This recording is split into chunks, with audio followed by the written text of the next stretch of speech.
More and more people are seeking shelter in Malaysia as a second wave of flooding hits. The weather agency has warned of continuous heavy rain for Pahang and Johor until tomorrow. Repair works on damaged infrastructure is estimated to cost almost $240 million.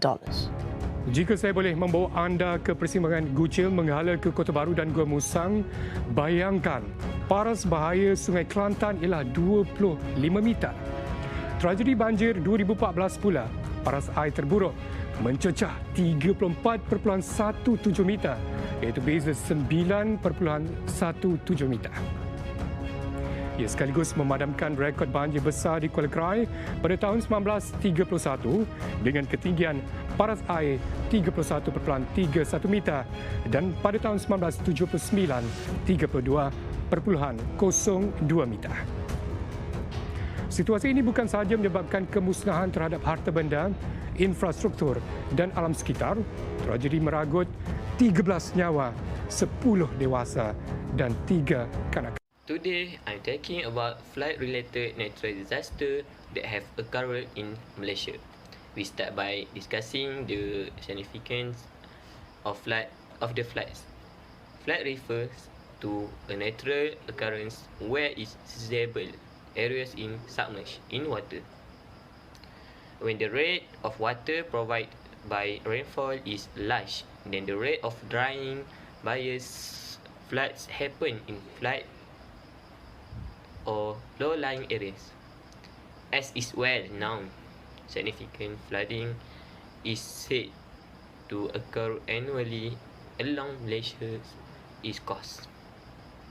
Take Pahang, Terengganu and Kelantan as examples. A brief history of floods in Malaysia can be found in the devastating floods that struck the East Coast in 2014. Here, I will explain about the causes of floods that occur in Malaysia. First is constant heaviest rain. Continuous heavy rains is the main reason of flooding. In addition, the rising the water level in river, drains, and so on. Heaviest rain can also result in the development of water puddles of the ground. The water level will also rise steadily when there is heavy rain, then doesn't stop but lasts for a long time, filling up the river, drains and other areas until the overflow. This will result in flooding when water fill the land area. Are you aware? An efficient drainage system can prevent or delay floods. When heavy rains fall on a city with a weak drainage system, flooding will happen quickly. Second, water dam damage. A water dam is a building that is typically constructed on a river near a city or resident neighborhood. Water dams primary purpose is to stop river from overflow into populated areas like cities and neighborhood. This is possible because a water dam acts as a high rampart or wall that restricts a river's water flow. When a water dam is compromised, water that should have been blocked overflow into populated area, which can lead to floods. Third and lastly is erosion of riverbank.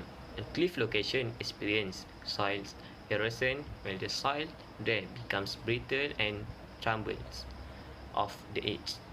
When soil erosions take place along a riverbank, the eroded soils will fall to the riverbed. The river bottom level will rise if this continues. This implies that the river will have less room to hold water, making water overflow more likely. Flooding can result from water overflow that happen is degraded riverbeds. Floods impact on both individuals and communities and have social, economic, and environmental consequences. Firstly, floods spread disease. Floods are the leading cause of weather-related infection disease outbreaks. Flooding events increase the chance of spreading waterborne disease such as hepatitis A and cholera. Receding floodwaters can create stagnant pools of water, which provide the perfect breeding ground for mosquitoes, which also can transmit malaria and other diseases. Second, loss of life. Floods can cause death and injury. People can get trapped in their house by the quick rising waters. Third, property. As flood water rise, they can flow into low-lying properties. The river will be carrying huge amount of pollution and silt that will destroy floors, walls, and any electrical gear. Next, pollution. Floods will also wash chemicals and sewage into the water. The contaminated water will spread quickly over an area, causing public health issues and killing fish. Worse, floods can destroy places where river animals and fish might have breeding grounds. Even slight changes to river temperature and water patterns can upset natural ecosystems. As reported, the total loss of the flood disaster that hit Malaysia in December 2021 in 11 states recorded a loss of 6.1 billion ringgit, which is equivalent to 0.4% of gross domestic product (GDP). The Royal Malaysian Police (PDRM) recorded a total of 48 deaths, while 5 were reported missing in the floods late last year. Next, we move to our next point: ways to prevent floods. To improve water management and protect the sewer system from damage, cities are beginning to revamp their underground pipe and drainage systems by separating rainwater from the sewer. The separation enables the wastewater treatment plant to function properly, without it being overburdened by large quantities of stormwater. Next, creating river and sewer to make sure they work well. Rivers and sewers are where the water flows, so try to not to be polluted with garbage or turn into a garbage dump that eventually cause the stream and sewer to become clogged.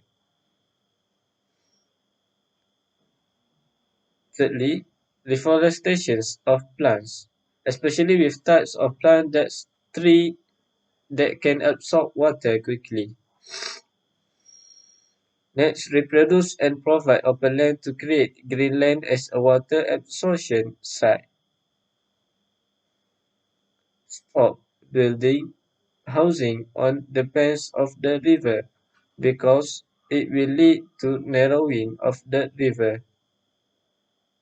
After that, we need to stop building high and sophisticated buildings that will cause the earth more difficult to withstand the burden, and the resistant surface is getting down. Last but not least, avoid illegal logging and cutting trees on the riverbank, as trees function to absorb water and to prevent floods. That's all from me. Thank you.